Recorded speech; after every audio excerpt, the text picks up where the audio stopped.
그다음에 여기서 또 중요한 개념이 나옵니다. 자, 선적을 할 때 한꺼번에 실는 것 있고 한꺼번에 실지 않을 경우를 나누어서 실는 것을 보통 우리는 파셜 시먼트라고 합니다. 자, 그것을 분할 선적이라고 하죠. 한꺼번에 다 안 실고 전 수량을 한꺼번에 실지 않고 나누어서 실는 것을 분할 선적이라고 합니다. 분할 선적은 두 가지가 있는데 영어로는 엄연히 구분을 해야 됩니다. 신용장에서 partial shipment allowed 이렇게 나와 있다면, 자, 인도해야 될 물품을 한꺼번에 선적하지 않고, 물론 당연히 partial shipment가 allowed 되기 때문에 한꺼번에 선적을 해도 아무런 문제가 없습니다. 토탈 수량을 한꺼번에 선적해도 문제가 없지만은 나누어서 선적해야 될 때 수출자가 자금이 필요할 수도 있고 바이어가 물건을 급히 요구를 하는데 한꺼번에 다 작업을 해서 전량을 한 번에 실을 수가 없을 때 미리 나누어서 실을 수 있도록, 먼저 작업한 물량은 먼저 실을 수 있도록 허락하는 것이, 이것은 주로 파셜 시먼트를 허용하는 경우는 바로 바이어가 물건이 급할 때 이렇게 하겠죠. 그죠? 그래서 인도해야 될 물품을 한꺼번에 선적하지 않고 여러 차례 나눠서 선적할 수 있도록, 두 차례 나눌 수도 있고 세 차례 나눌 수도 있습니다. 자, 이런 것들을 파셜 시먼트라고 하겠습니다. 자, 그 밑에 인스톨드 시먼트라는 내용이 나와 있습니다. 자, 이것을 헷갈려서 같은 개념으로 이해를 하시면 문제가 생깁니다. 그래서 제가 여기에 강조의 포인트를 두는 것은, 자, 여러분 할부금을 낼 때 예를 들어 10만 원을 갖다가 100만 원을 갖다가 한 달에 10만 원씩 내기로 되어 있는데, 그것을 이번 달엔 7만 원 내고 다음 달엔 9만 원 내고 세 번째 달에는 20만 원 내고 이런 식으로 할부가 되어 있지는 않죠. 그죠? 분할해서 일정 수량씩 납부하도록 되어 있습니다. 선적도 바이어하고 계약을 할 때 만약에 인스톨드 시먼트라는 말이 나와 있다면 그 나눌 수 있는 할부량이 신용장에 이미 명시가 되어 있습니다. 그래서 5만을 분할 선적으로 받았다 그러면 만, 3만 이렇게 나갈 수도 있고 2만 5천, 2만 5천 이렇게 나갈 수도 있지만, 만약에 인스톨드 시먼트라고 나와 있고 퍼스트 인스톨드 시먼트의 첫 번째 선적은 15,000으로 해라 그랬는데 이것을 3만을 선적을 한다든지 3만이 작업됐으니까 이렇게 하면은 문제가 됩니다. 그래서 그러한 경우에는 아예 작업이 다 될 때까지 기다렸다가 선적 기일 이내에 한꺼번에 선적하는 것이 더 좋습니다. 그래서 할부 선적과 분할 선적은 엄연히 구분되어야 하는데, 종종 일선에서 근무하는 담당자들이, 심지어는 내고를 담당하는 내고 담당자들조차도 이 내용을 구분하지 못하고 혼용해서 쓰다 보니까 신용장에서 일치하지 않는 서류, 즉 불일치 서류가 되면은 디스크레펀시라고 합니다. 디스크레펀시, 불일치가 발견되면은 개설은행에서는 그 신용장에 대해서 지급을 확약하지 않습니다. 그리고 그 하자에 대한 통지를 하게 돼 있습니다. 하자 통지는 누구한테 하느냐? 신용장을 먼저 보낸 매입은행에다가 통지를 하게 되고, 매입은행은 다시 수출상한테 이런 내용이 왔었다라고 통지를 하게 됩니다. 물론 바이어가 물품이 필요한 경우에, 그리고 개설은행은 이것을 신용장 개설 의뢰인에게 이 사실을 알립니다. 서류가 일치하지 않는다라고 해서 불일치를 내용을 통지를 하게 됩니다. 그러한 경우에 예를 들어 수입상이 선의를 가지고 그 서류를 그냥 수리하면 아무 문제가 없어요. 그러나 이 서류를 수리하지 않고 이것은 잘못됐다 문제를 제기하는 순간 어디에도 대금 결제를 개런티하는 어떤 그런 내용은 없습니다. 그래서 여러분들 신용장 거래할 때는 항상 분할 선적, 할부 선적 구분이 되어 있다면 할부 선적 시에는 그 수량을 정해진 분량만을 나누어서 선적할 수 있다라는 것을 여러분들이 꼭 아시기 바랍니다. 자, 다음에는 환적에 대해서 설명을 드리겠는데요. 환적이라는 것은 트랜스시먼트, 자, 영어로는 트랜스시먼트지만 선적된 물품이 도착지에 도착하기 이전에 다른 운송수단으로 옮겨 실는 것을 환적이라고 합니다. 그래서 배로 가다가 예를 들면 아프리카에 아주 작은 도시가 있는데 유럽 가는 배를 태웠습니다. 자, 유럽 가는 배는 큰 배입니다. 근데 그 배가 아프리카 항구에 들르지 않습니다. 그러면은 그 배가 중간에 들려서, 자, 아프리카로 가는 배가 있는 항구에 들릴 경우에 그 배에 그 항구에서 물품을 내려놓고 그 배에서 그 항구에서 아프리카로 가는 작은 배에 다시 옮겨 실게 됩니다. 이런 것들을 환적이라고 합니다. 자, 유럽으로 갈 때 주로 아프리카에 많이 내리는 곳은 세우타라는 곳이 있습니다. 그러면 세우타에서 물품을 내려놓고 그 배는 그 함부르크로 간다든지 런던, 영국, 뭐 사우스햄턴으로 간다든지 이렇게 되어 있고, 그 물건은 세우타에 있으면 세우타에 있는 항구에서 다른 배가 아프리카로 가는 배가 그 물품을 싣고 다시 최종 바이어에게 물품을 전달하도록 되어 있습니다. 이렇게 하는 것을 환적이라고 합니다.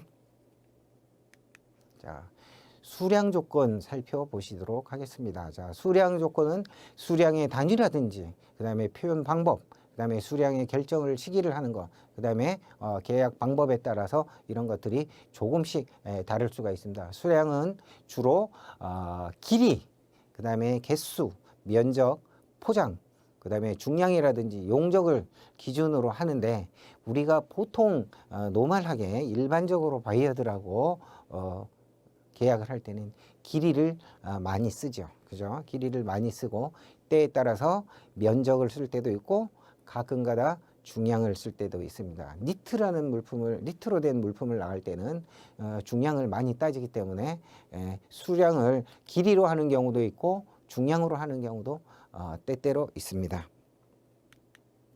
자, 수량의 단위에 대해서 살펴보도록 하겠습니다. 자, 우선 길이에 대해서 말씀을 드리겠는데요. 길이는 자, 단위가 센티미터, 미터, 인치, 피트, 그 다음에 야드, 이런 것이 있는데 주로 섬유직물을 수출할 때는 미터나 야드를 씁니다. 자, 야드를 쓰는 국가는 자, 미국이나 그 다음에 중동, 뭐 사우디아라비아, 그 다음에 뭐 두바이, 그 다음에 뭐 시리아, 뭐 이런 데는 다 야드를 쓰겠지만 영국, 프랑스, 그리스, 이태리 이런 나라들은 또 미터를 씁니다. 그 다음에 오스트레일리아, 그 다음에 사우스 아프리카 이런 데는 또 미터를 쓰고 있습니다. 그리고 저급품, 아주 그 싸구려 물건, 그리고 재고 물품, 스탁 이런 게 나갈 때는 일일이 길이로 가치를 따지지 않고 중량으로 따져서 나가는 경우도 가끔씩은 있습니다. 그리고 이제 개수를 한번 보실 것 같으면 보통 우리가 원 피스나 원 세트, 원 더즌 이런 말들이 있는데요. 자, 원 그로스라고 우리가 이야기를 한다면 12더즌을 얘기합니다. 자, 원 그로스는 12더즌이고 한 더즌, 자, 한 더즌은 12피스를 얘기하니까 곱하기 12를 하게 되면 144피스가 됩니다. 그리고 스몰 그로스는 10더즌, 자, 10더즌을 이야기하는 것이고 이것은 120피스를 이야기합니다. 자, 그리고 포장 시에는 상자라든지 곰포, 포대, 마대, 통, 묶음 이런 것들을 사용하고 있습니다. 자, 그리고 중량은 봤을 때 온스, 킬로그램, 그 다음에 파운드, 톤, 그램 이런 거 많이 쓰는데 주로 중량 많이 쓰는 것은 킬로그램 단위가 많이 활용이 되고 있습니다. 그리고 용적은 주로 큐빅미터를 많이 쓰는데, 자, 여러분 우리가 이제 그 일반적인 선사의 물품을 선적했을 때도 CBM 이런 거를 따지지만은 자, 석유, 예를 들어 원유를 들여온다. 그러면 원유가 가격 기준이 어떻게 됩니까? 1갤런당 얼마 이렇게 부르지 않습니까? 그죠? 텍사스 중진류 1갤런당 얼마, 두바이산 얼마, 뭐 이렇게 해가지고 자, 갤런이라는 어떤 단위를 쓰기도 합니다. 자, 그리고 관습에 따라서 자, 톤, 우리가 일반적으로 1톤이라고 그러면 1000kg으로 알고 있습니다. 그죠? 자, 여기서 롱톤이라고 하면 1016kg를 이야기하는 것이고요. 숏톤이라고 하면 1톤이 907.2kg가 되겠습니다. 그리고 우리가 일반적으로 알고 있는 1톤이 1000kg이다 라고 하는 것은 메트릭 톤을 이야기하고 있습니다. 자, 이번에 수량 표현 방법에 대해서 알아보도록 하겠습니다. 자, 수량 표현 방법에 대해서는 여러분들이 꼭 아셔야 될 내용이 두 가지가 있습니다. 하나는 과부족 용인 약관이고 두 번째 계산 수량 조건인데요. 자, 예를 들자면 자동차는 100대를 주문하면 100대가 정확하게 딜리버리 될 수 있을 것입니다. 그리고 휴대폰 같은 거는 휴대폰도 예를 들어 가지고 1만 대를 주문했다 그러면 거의 1만 대 맞춰서 나갈 겁니다. 그 요즘에 휴대폰 같은 건 비싸기 때문에 그 수량을 딱딱 맞추겠죠. 하지만 섬유는 그렇지 않은 게 작업을 하다 보면은 불량이 나올 수 있고 언제 어디서 어떤 일로 해서 수량이 줄어들지 모릅니다. 그러다 보니까 대부분 그 불량률을 감안해 가지고 혹시 또 불량이 날 것을 대비해 가지고 최초의 생산량을 투입할 때 많은 양을 투입을 합니다. 그래서 그 수량이 나왔을 때 정확한 수량이 나왔을 경우에는 아무 문제가 없지만 정확한 수량보다 약간 더 생산될 수도 있고 약간 부족할 수도 있는 경우가 대부분입니다. 저스트로 딱딱 맞춰서 물품이 정확한 수량이 생산되기는 거의 힘들기 때문에 바이어들도 이런 내용들을 아주 잘 알고 있습니다. 그런데도 불구하고 여러분들 영업 담당자들이 다른 내용을 안 넣고 수량에 대해서만 그리고 수량에 대한 단가만 받아오는 경우가 있는데 그렇게 하면은 작업을 할 때 나중에 어떤 그 물품이 남았을 때는 더 실어야 되는데 더 실지를 못해서 스탁이 생길 수가 있고 또 수량이 부족했을 때는 수량이 부족하기 때문에 새로 작업을 해야 되는데 그러한 경우에 추가 비용이 발생하게 됩니다.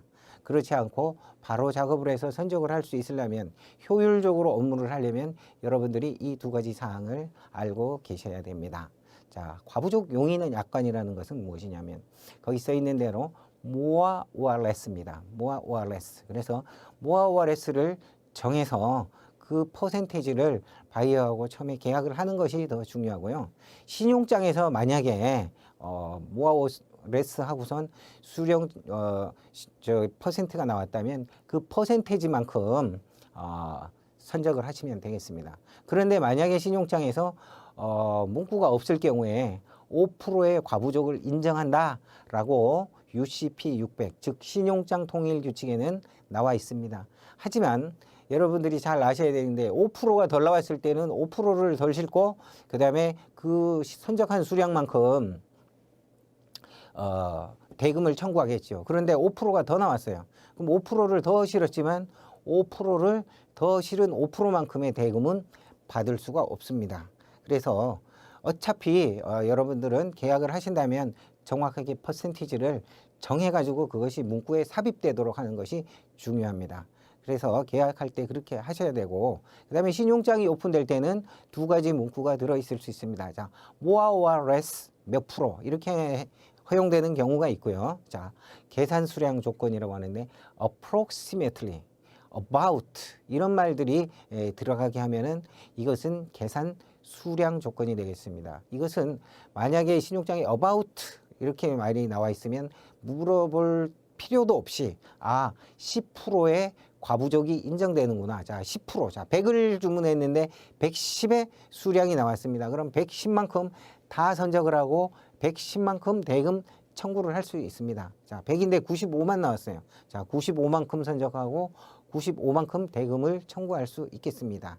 그래서 여러분들은 항상 바이어하고 처음에 계약을 할 때에 계산 수량 조건이나 과부족 용인 약관을 활용해서 이러한 부분이 꼭 명시되도록 하는 것이 대단히 중요한 업무 중에 하나다라고 말씀드리고 싶습니다. 자, 그 다음에 수량의 결정 시기에 대해서 살펴보도록 하겠습니다. 자, 수량 결정 시기를 선적 시기로 할 것이냐 아니면 양육 시기로 물품을 양육할 때 양육 시기로 할 것이냐라는 것을 정하는 방법입니다. 자, 선적지에서 수량 계약이 내용과 일치하면 자, 선적 수량 조건은 선적 시에 문제가 없으면 일치하면 수량의 변화에 대해서 책임을 지지 않는 조건입니다. 그래서 이것은 또 이제 어떻게 되냐면 자, 매수인이 지정하는 공인검사기관 또는 공인검량기관의 검량을 받도록 하는 경우도 있습니다. 매수인이 지정하는 공인검사기관. 왜? 나중에 선적 이후에 예를 들어서 수량이 차이가 난다. 이런 경우에는 선적할 때는 문제가 없자 수출자 입장에서 보면은 문제가 없었을 경우인데 나중에 도착해 보니까 다르다. 이런 경우에 어떻게 해야 되겠습니까? 자, 매수인이 지정하는 공인 검사기관이나 공인검량기관에 검량을 받도록. 자, 그러니까 나중에 선적할 때 문제가 없었다라고 하면은 선적 수량 조건이기 때문에 매수인 입장에서는 알 수가 없는 겁니다. 그래서 매수인은 공인검사기관이라든지 공인검량인을 통해서 미리 수량에 대해서 확인을 할 필요도 있는 거죠. 그리고 양육 수량 조건은 양육할 때의 수량을 기준으로 일치 여부를 따지는 겁니다. 그러니까 양육할 때 수량을 기준으로 하는 거기 때문에 양육할 때 수량이 맞는지 안 맞는지 또 모를 수가 있으니까 이때는 매도인이 또 지정하는 공인검사기관이나 공인검량인을 통해서 양육할 때 수량을 확인하도록 하는 경우도 있다. 서로 상대적이니까 그러한 개념이 있다라는 것을 여러분들이 아시면 되겠습니다.